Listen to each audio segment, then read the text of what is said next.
जनहक्क news network, जनतेचा आवाज, हक्कासाठी लढा.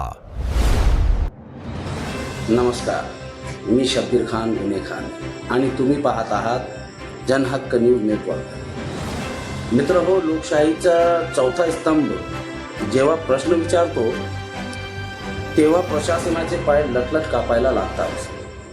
पुसद तहसील कार्यालयात सध्या एक असा जादूचा प्रयोग सुरू आहे जिथे सरकारी तिजोरीचं रक्षण करणारी कागदपत्र चक्क हवेत गायब झाली आहेत.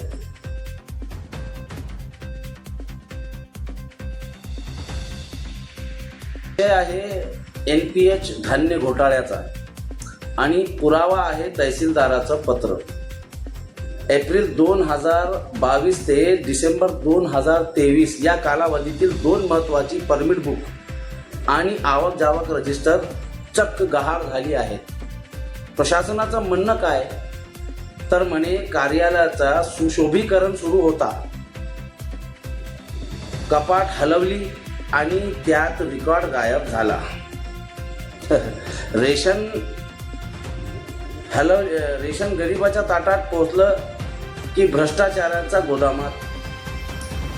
याचा हिशोब देणारी कागदपत्र सुशोभीकरणच्या नावाखाली गायब होणं हा केवळ योगायोग आहे की सुनियोजित कट.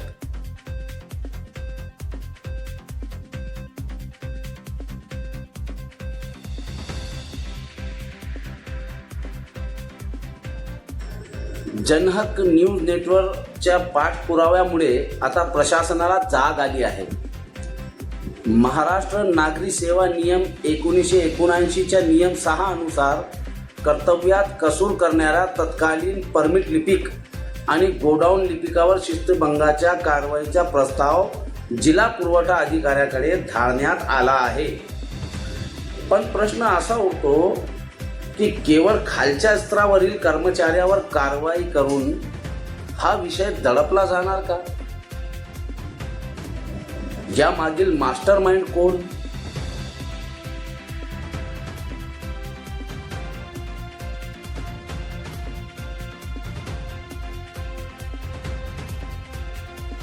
आम्ही प्रशासनाला जाहीर विचारतोय, सरकारी रेकॉर्ड गहाळ होणं हा गंभीर गुन्हा नाही का? जर ही कागदपत्र सापडली नाहीत तर हा रेशन घोटाळा दडपण्याचा प्रयत्न समजायचा का?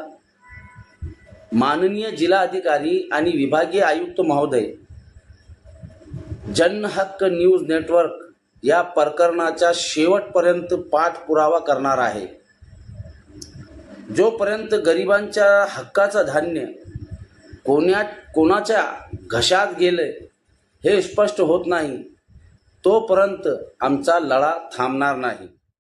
लोकशाहीत जनता हीच मालक आहे आणि आम्ही आहोत जनतेचा आवाज. तर मित्रांनो, पाहत रहा जनहक्क न्यूज नेटवर्क, जनतेचा आवाज, हक्कासाठी लढा. जय हिंद.